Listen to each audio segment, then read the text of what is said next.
If you've been following the channel for a while, you'll know that I'm a visual novel fan, but what you may not know is that I'm actually a fairly new fan, at least compared to most in the community. I read my first visual novel back in 2016, and I only really started getting into visual novels about 2 years ago, so I haven't actually read most of the classics or the must-reads that visual novel fans love. Well, recently I decided to make a bit of headway on that front, and I read one of the most beloved series in all of visual novels, Muv-Luv. Now, if you go to VNDB, the final installment of the trilogy, Muv-Luv Alternative, is actually the #1 visual novel if you sort by popularity. So needless to say, expectations were high. And now, having read through the entire damn trilogy in the span of like not even 3 weeks, holy hell is it good, and I'm gonna talk about it. Muv-Luv is legitimately one of the best written stories I've ever experienced, and as of right now, Muv-Luv Alternative has usurped Katsuwa Shoujo as my favorite visual novel. There's interesting and surprisingly complex characters, superb foreshadowing, interweaving themes, and even a genre shift that's both drastic and surprisingly effective. Oh yeah, this is gonna be a fun video to make.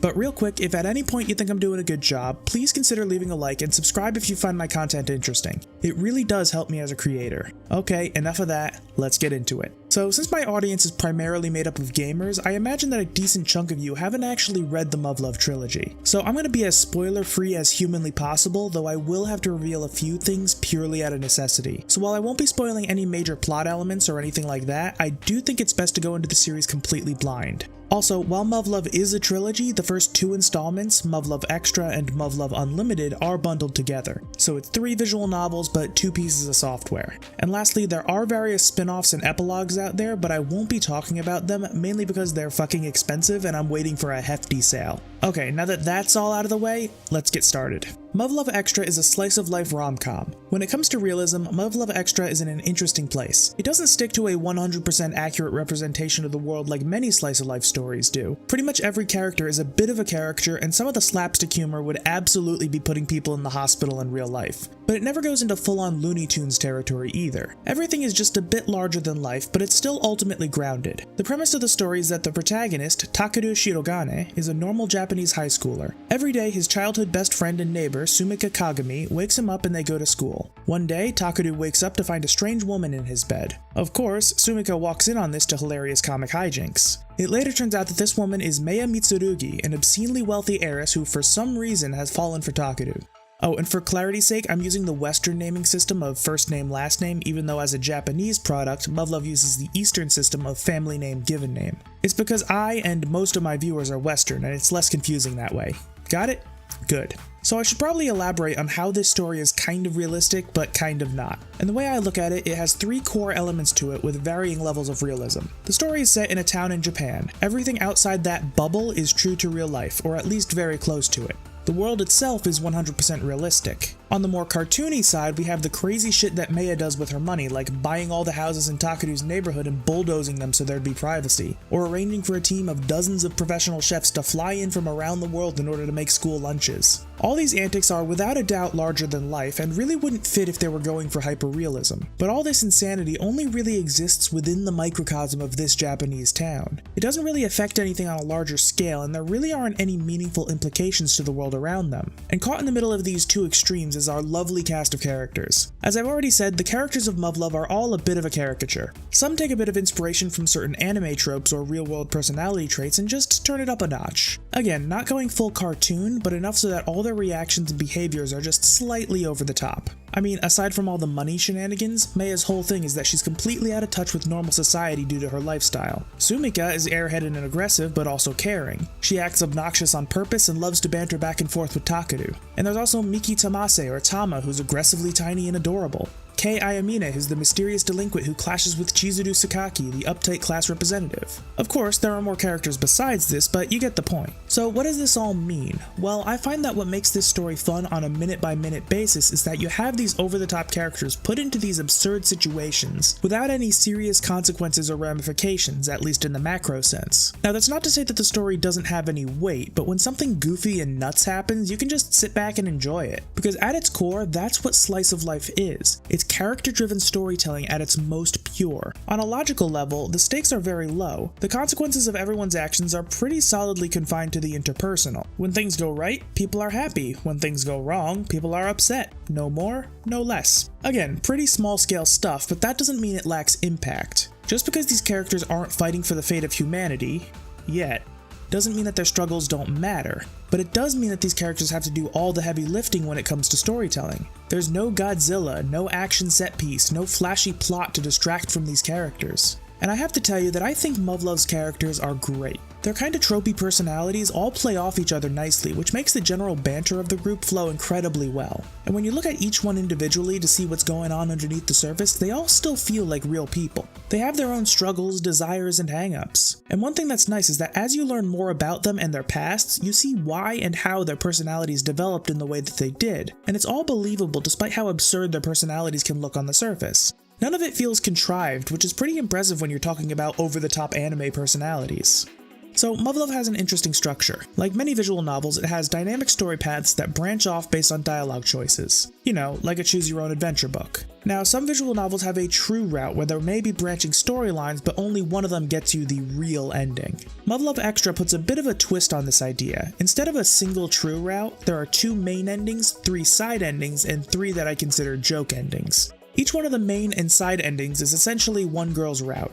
2 main endings follow largely the same overarching storyline, though there are some slight variations in dialogue, and the software actually locks off Muv-Luve Unlimited until you get both main endings in Extra. The side endings are their own full stories, though it's pretty clear that they're kind of on their own wavelength. And the joke endings are basically there just to be there. They aren't very well written, but they really weren't meant to be. So let's go back a bit. If you're looking at a story, any story as a whole, assuming it's well written, it'll usually follow a structure where everything kind of builds on itself. The events at the beginning serve to set up the adventures and conflict that make up the bulk of the story, which all comes to a head at the climax and is then wrapped up in a satisfying resolution. Well, the reason that 2 of Muv-Luve Extra's endings are the main endings while 3 are side endings is that this whole structure really only supports those 2 main endings. As I already mentioned, they largely follow the same path until they properly branch off towards the end, though bits of dialogue are different. There's a lot of emotional setup throughout the main branch of the story, specifically regarding Takadu and these 2 particular girls. The side stories each branch off the main story at various points, and to be clear, they aren't bad. They each have their own full story arc, examine the inner workings of their girls, and come to a satisfying conclusion. But all that setup just goes nowhere in these side stories. The only way to get a payoff is to be on the main story path where all that setup actually bears fruit. I know that some people hate the side routes, and I've even heard them be described as painfully bad, but I have to disagree. Even though they fall short when compared to the main endings, I still think they're a good time.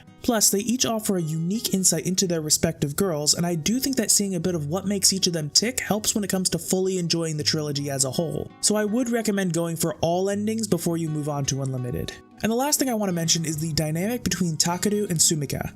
These 2 are childhood friends, and if you're an anime or visual novel fan, I'm sure you've seen the childhood friend character trope countless times. But I have to say, I think Sumika is one of the best iterations of this trope. See, the way she and Takadu interact is, on the surface, very antagonistic. They relentlessly tease one another, insult one another. Takadu will occasionally just smack Sumika upside the head, and when he pisses her off, she'll straight up beat the crap out of him. Basically, the 2 are just very cruel to one another, and as I was reading, I found myself saying, yep, these 2 have definitely been best friends their whole life. See, despite all the crap they put each other through, it's ultimately done out of genuine affection. They may pick on one another, but they never try to genuinely hurt each other. When one of them gets upset, the other gets concerned. Even though they love to push buttons, you get the sense that either one would gladly take a bullet for the other. After all, Sumika still makes an effort to wake Takadu up every day. They still walk to school together. They still talk from their bedroom windows almost every night. And even as kids, Takadu was kind of a little shit, but he would still go out of his way to cheer Sumika up when she was sad.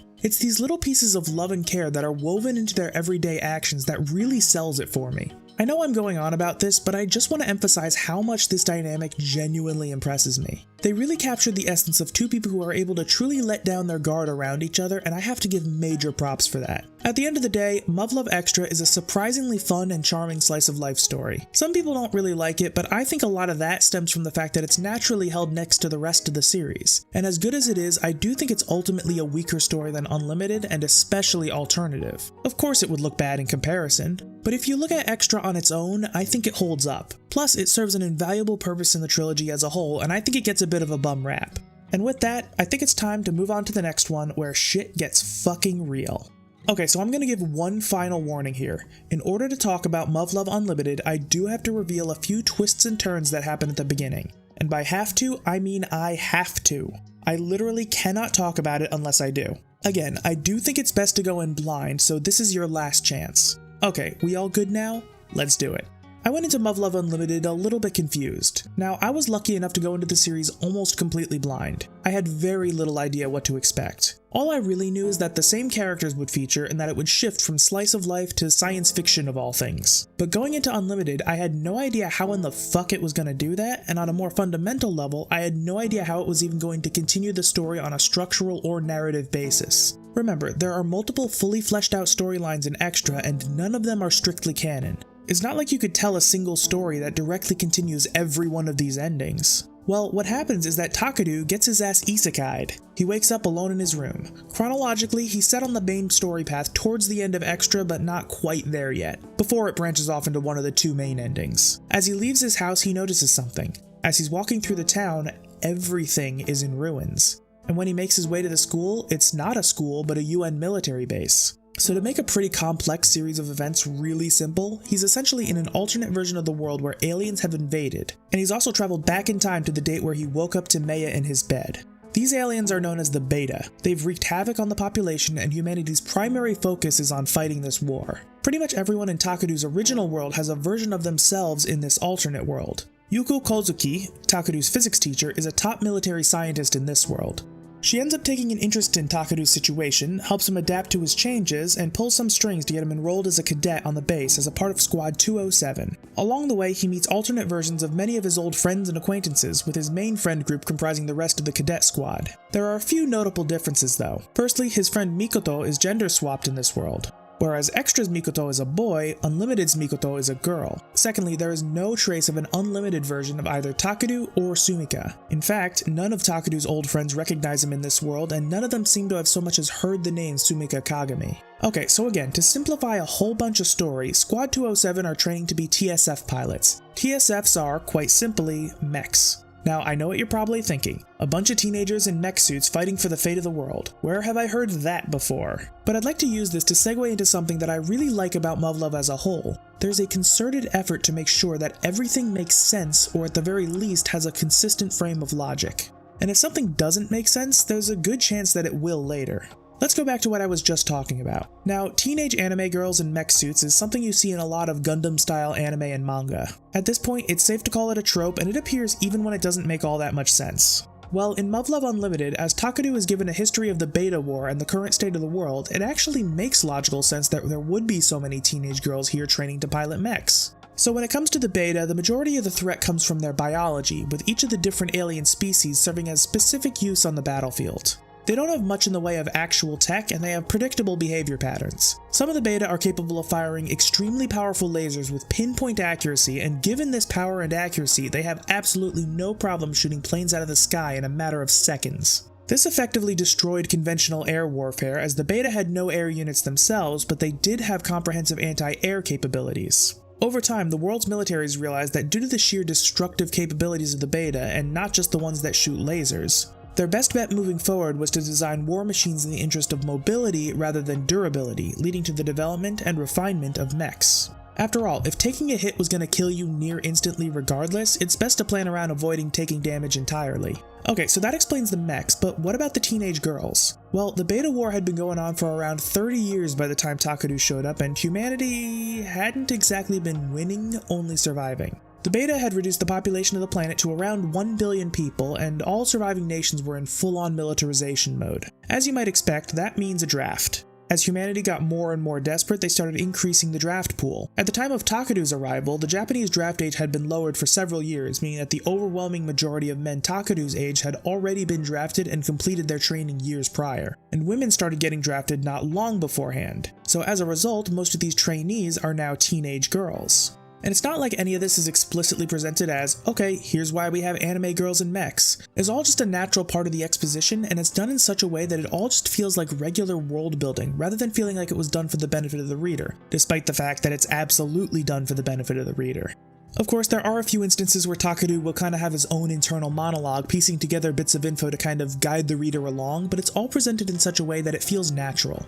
Shit, there's a ton of stuff that the reader can figure out on their own just based on the information available to them. I really like this because it feels like the writers cared about having a world that makes sense. One element that you'll hear a lot in film critique is the idea of show, don't tell. This is essentially the idea that you don't have to explicitly explain everything to the audience. Oftentimes, letting certain things just exist is a better way to do things. Well, the same principle exists in text-based media like books and visual novels, though obviously it doesn't work quite the same. The way I look at it is you can give the reader all the puzzle pieces while still letting them put it all together. As I was reading the Muv-Luv trilogy, I was able to put little bits and pieces together, and even some of the biggest reveals were things that I could have potentially figured out. I had all the information available to me, so when it all came together, it didn't feel forced. When it comes to writing any kind of extended narrative, a book, a TV series, a visual novel, one thing that people don't realize is that it's exponentially harder than most short-form storytelling, and that's partly because of how much the stuff in the background matters. If you're writing a 5-page piece of flash fiction, you can kinda just drop your characters into a scenario, deal with the here and now, and come out with a pretty decent story. But a 500-page book? You have to actually set everything up. You have to create and maintain the world in a way that supports the story. And if that world is different from our own, like fantasy, sci-fi, dystopia, steampunk, you have to take extra care because the preconceived notions of the audience can't fill in the gaps like they could in, for example, a more grounded slice of life story. And you notice this in the shift from Muv-Luv Extra to Unlimited. Extra, being slice of life, doesn't do all that much in the way of special world building. It doesn't go into detail about the state of the world because we the readers can safely assume that everything is more or less proceeding as it would in real life. And even the things that would be different, like the Rockefeller-esque influence that Maya's family has on the world, simply doesn't matter to the story at hand, so it can be brushed aside. By contrast, in Unlimited, there has to be an effort put into the world building because we the readers don't have a frame of reference for how the world would function in the midst of a decades-long war with a relentless alien horde. I can't stress enough how Muv-Luv takes on not just a genre shift, but a tonal and stylistic shift as well. And that is really difficult to execute well. I'm a bit of a writer myself, but there is no way in hell I could do anything like that. Earlier in the video, I mentioned that slice of life is essentially the most boiled down version of character-driven storytelling. Now, I'm a big fan of character-driven storytelling, but that's not to say that I don't like strong plots, and I fully acknowledge how important plot can be and how much it can enhance good character work if done properly. Where Muv-Luv Extra was almost purely an exercise in character-driven storytelling, Unlimited adds a layer of plot-driven storytelling as well. In Extra, the actual things that happened don't really matter. You could tell the same story with different plot points easily. In Unlimited, that's no longer the case. Of course, the characters themselves are still important. The bond between Takadu and the others is still something the story takes care to develop. But now we've got some stuff happening around the characters that actually matters and can change the game at any moment. There's an alien war going on, and Takadu also wants to figure out why he's in this world while also searching for a way back home. Unlimited basically goes through the story of Takadu's time as a cadet, and one thing I really enjoyed about it is the level of personal growth. See, when Takadu showed up, he was as green as they come. He was out of shape, had no military experience whatsoever, and in addition, his heart really wasn't in it. At the start, his entire mentality is that of, just get me the fuck out of here. And of course, his friends had already been in the military for some time, and they were quite literally fighting for their whole world, so they were leagues above him in that regard. But over time, you see him grow through both physical and emotional growth. The dorky, immature kid that we knew in Extra changed in Unlimited. In addition to getting stronger and more knowledgeable, he starts to develop an attachment to this world and a sense of purpose. He actually starts wanting to make a difference even if his ultimate goal is still to make it home. And of course, we see growth coming from the others as well, though it's nowhere near as extreme. They still have their own issues and hangups to work through, mirroring those they had in Extra. Now, one thing I always say is that characters need to have flaws to be interesting. I mean, that's common knowledge, but writers still manage to fuck it up all the time. But Muv-Luv gets it. Not a single significant character is perfect, and that makes them interesting and exciting. And it also keeps up the tension when they're challenged. You know the things they're dealing with and how it affects them. You know that failure is a very real possibility, and that keeps you on your toes at all times. And the last thing I want to talk about is the ending. No, I'm not going to spoil it for you, but I have to say that I really did like how the story ends. Now, obviously, I went into Unlimited knowing that it was part 2 of a trilogy, so I wasn't expecting a good or even satisfying ending. But it's not like I really needed one either. I already had Muv-Luv Alternative downloaded and ready to go once I finished Unlimited, so it's not like a mediocre or cliffhanger ending would have really upset me at all. It's really hard to explain what exactly I mean without spoiling anything, but I have to say the ending of Unlimited really hit me hard. Emotionally, it was extremely powerful and poetic, and the way they handled it, if Alternative was never in the works, a bit of revision to the overall story with this same ending would have been alright. I would still be happy with the time I spent in this world. That being said, as this was never really going to be the end, there were still questions left unanswered, plot threads left unresolved. They left enough so that you were just barely unsatisfied. The ending hit like a fucking truck, but even though you don't know how it happens, you know the story must continue, and let me tell you, I could not boot up Alternative fast enough after that. And with that, let's talk about Alternative. Okay, so I'm gonna be honest here. I don't think that there's very much I can really talk about without spoiling something. So here's what I'm gonna do. Instead of talking about Muv-Luv Alternative as its own thing like I did for Extra and Unlimited, I'm going to use this section of the video to talk about the trilogy as a whole and some of the things it does as a complete story. And to be clear, Muv-Luv Alternative is the driving force behind the trilogy. If you were to smoosh all 3 visual novels together into one unbroken product, Extra and Unlimited would essentially be the first act, while Alternative would be both the second and third act, structurally speaking.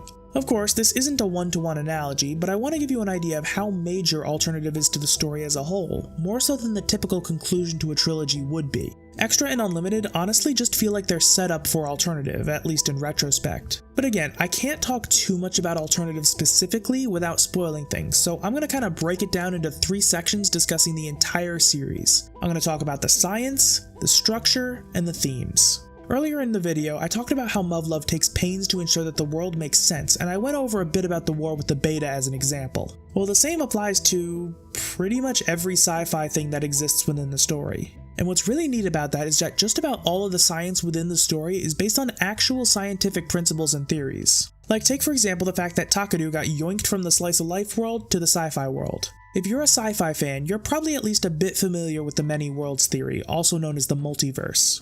It's pretty ingrained into sci-fi at this point. It's the idea that there are an infinite number of alternate dimensions representing an infinite number of realities, all of which are based off of individual deviations from one another. Muv-Luv obviously uses this as a baseline. Well, one of the big concepts put forth in the story is the idea that human willpower can have an effect on reality. This is then tied into the Schrodinger's cat thought experiment. The theory behind this is, and I'm greatly oversimplifying here for the sake of my own sanity, that elements of reality exist in multiple states of possibility simultaneously until eventually one outcome is determined. The cat in question is a hypothetical cat locked inside a pen alongside some radioactive science shit that has a 50% chance of decaying and killing the cat. The 2 possible and simultaneous states of that reality are dead cat and living cat, meaning the cat is both alive and dead until one outcome is determined. One interpretation of this is that once the element in question is observed, one of the possible outcomes is effectively locked in, where the stasis of multiple simultaneous possibilities collapses and a single reality forms. Another interpretation ties into the many worlds theory, where both outcomes exist as separate realities, and when observed, the element branches into one reality where the cat is alive and one where the cat is dead. The way this ties into the metaphysics of Muv-Luv, aside from the obvious multiverse, is it leans pretty heavily on the indeterminate nature of one's reality before things are observed, locking you into one of many paths. The idea is that since willpower can affect reality, certain people have the capability of subtly and subconsciously manipulating this cloud of timey-wimey fucky-wucky bullshit through their own willpower, in order to set themselves on a path leading towards the most desirable future. And there's also a bunch of partly fictional science to explain how these multiple realities can interact and intersect with one another, as well as how Takaru's unique situation of having traveled between multiple realities is changing things. They even give a couple of rudimentary lessons in fucking particle physics. Yes, real-world particle physics to explain certain concepts. I just love how they took real-world, high-level science, added their own logically sound principles, that being the whole willpower thing, and used that to create a world with a multiverse and time travel that actually makes goddamn sense. And as far as I could tell, there weren't even any plot holes. Seriously, tell me how many stories have any amount of time travel and 0 plot holes.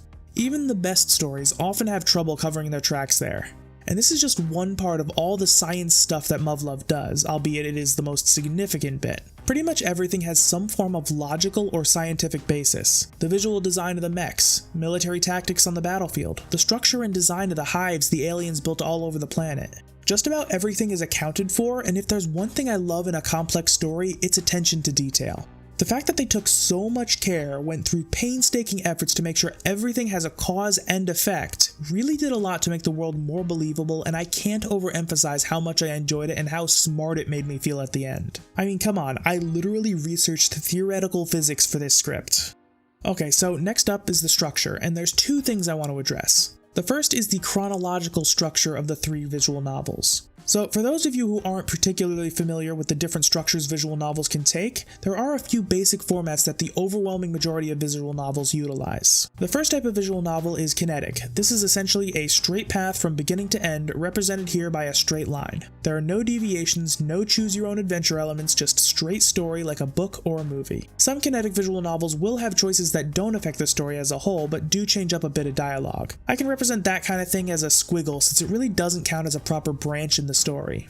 The next format is responsible for so many visual novels having those 50+ hour completion times. Dynamic. This is full-on choose-your-own-adventure style. Sometimes there are tons of choices and sometimes only a few, but the defining characteristic is that of multiple branching story paths. This is represented kind of like a tree, where the story can go in any number of different directions and can lead to many different endings. The next is one that is technically a variant of dynamic visual novels, but I feel it warrants its own category: the true route. This is essentially a dynamic story structure where only one ending is the actual canon ending. Sometimes it's comprised of full story arcs in these non-canon paths, and sometimes it's just a short little thing bringing a story to a premature end, like if you make a bad decision and get the protagonist killed. That structure looks like this. So the reason I bring this up is because I find it interesting when you look at the progression of structure from extra to unlimited to alternative. Muv-Luv Extra, the slice of life one, is more or less a traditional dynamic romance story structure with a true route, except for that little quirk of having 2 main endings, both of which I'd say hold equal weight in the canon department. Again, this is the kind of thing I've seen in plenty of visual novels before. Then let's look at Unlimited. So I'm not going to spoil anything, obviously, but here we see that it's a lot more straightforward than Extra, with the majority of the story being a straight path forward. Now, there are dialogue choices that change things up a bit, but it really only affects things like how the characters react in the moment, or the specifics of the story moves from one plot point to the next, or in one case the choice will determine which character gets affected by a certain series of events.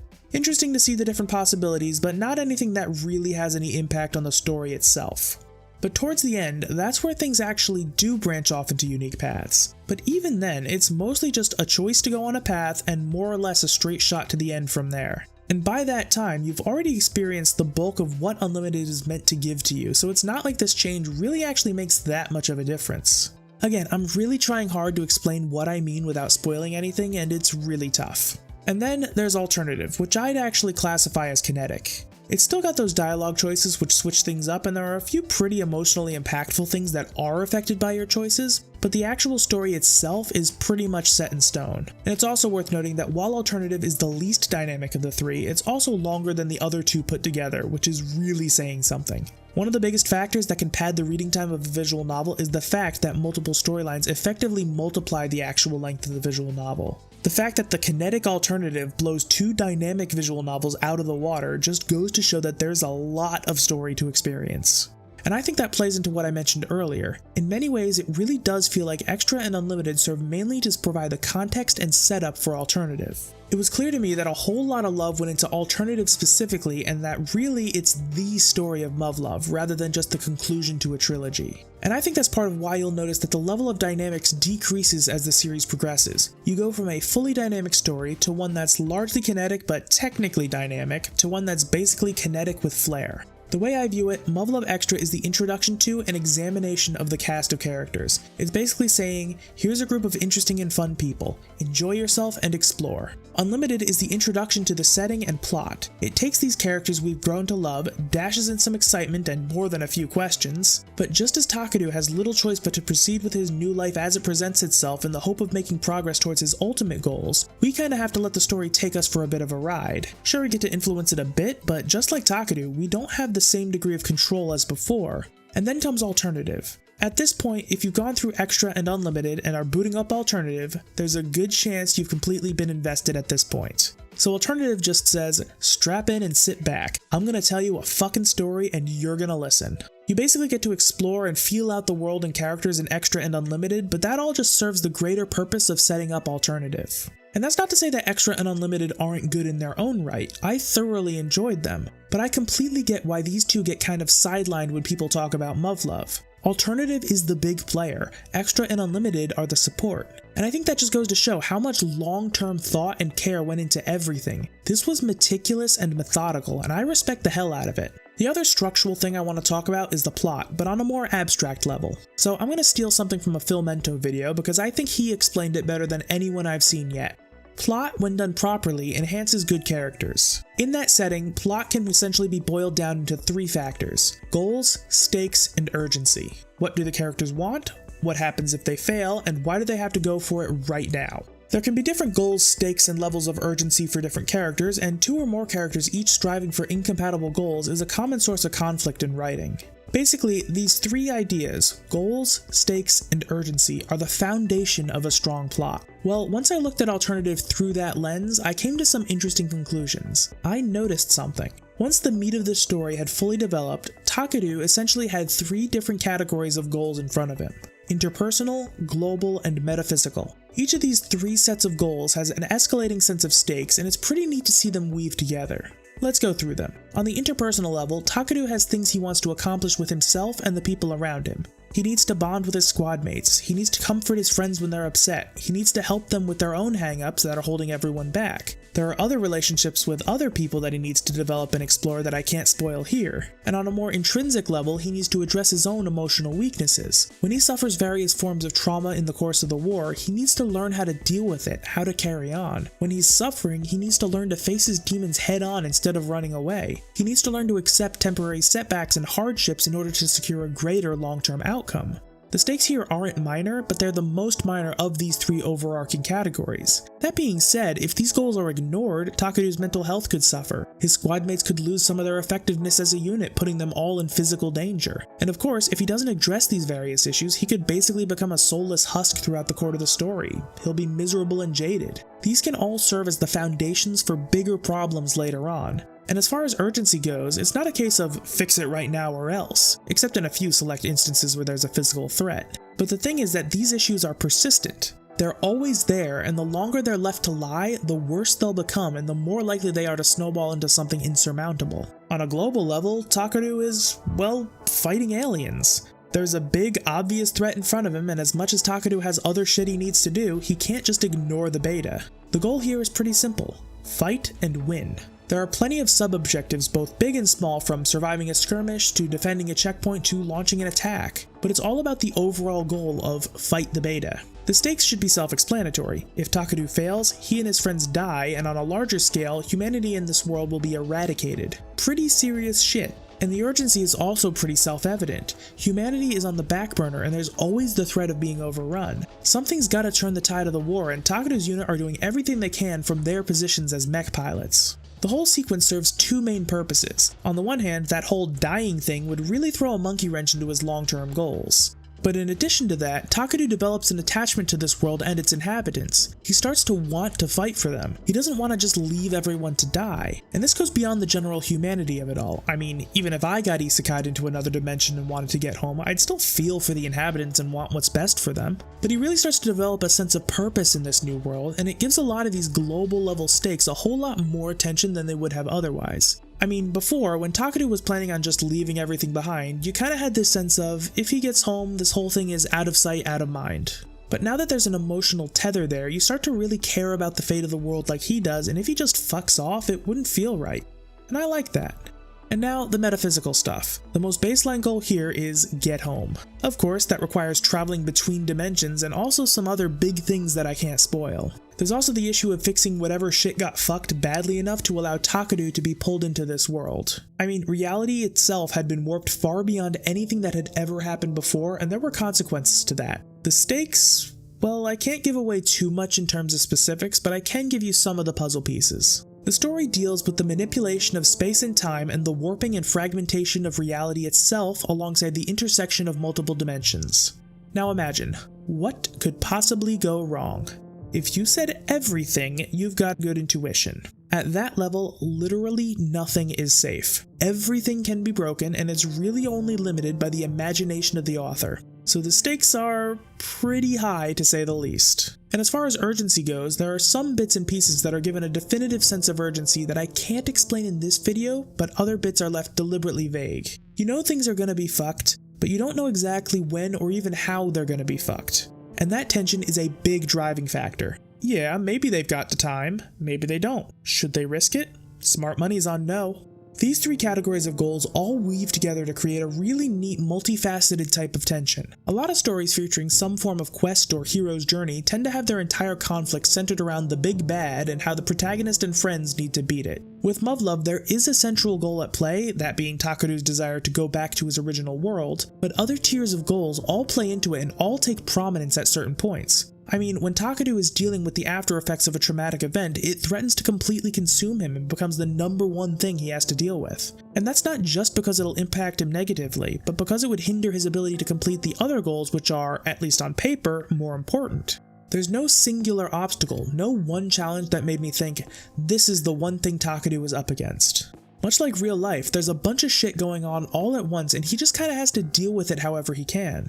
And I found that it kept me on my toes. Just about any of these goals would have been interesting enough on their own. They're inherently intriguing and the story is well written enough that I would have still had a great time. But having these different angles of attack keeps any one conflict from overstaying its welcome, which is good when you consider just how freaking long Muv-Luv is. Every individual conflict has its own pull, but at the same time, that conflict affects the others and vice versa. Even though the different obstacles come up at different times, it never feels disjointed because everything is connected. I was kinda worried that it would follow the kind of structure that you see in a lot of serialized media like TV, comics, and notably anime, where different conflicts are broken up into arcs, where you'll have one storyline going on at a time, and once that conflict is resolved, it just kinda moves on to the next one, almost like it never even happened. Here, everything is persistent and actually has an impact on everything else. And while some individual things do get resolved throughout the course of the story, the driving force behind each of these three overarching categories of goals doesn't get a full resolution until the natural climax and resolution of alternative.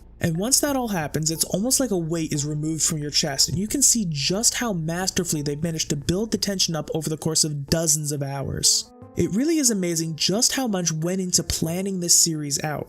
Muv-Luv is legitimately one of the most technically impressive stories I've had the pleasure of reading.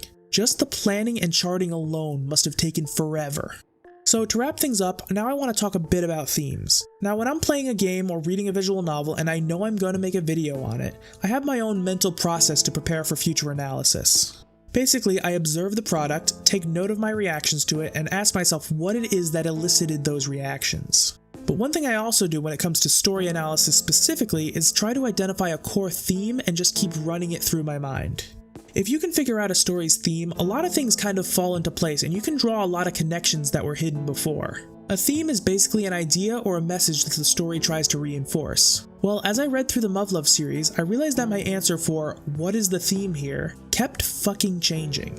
For a long time, I thought the theme was goodbyes, because there were a few nice story beats and callbacks regarding characters parting ways. But another section of the story made me think that it was all about finding purpose and utilizing short-term goals to push you towards long-term ideals. Yet another section made me think that things were leading towards a Lovecraftian fatalist message to put a deterministic spin on the anti-deterministic premise of willpower affecting reality. I just kept shifting my idea of what the story was trying to tell me, and it took an embarrassingly long time for me to realize something. There is no singular theme of Muv-Luv. Much like the various conflicts weave together or how the different elements of the world exist to prop up the world and not just the narrative, there are different things you can take away from the story and the themes change and weave together rather than just hammering home a single point. In a way, this mirrors real life. Rarely does an experience teach you only one thing. Look at your life up to this point. Can you identify a single theme?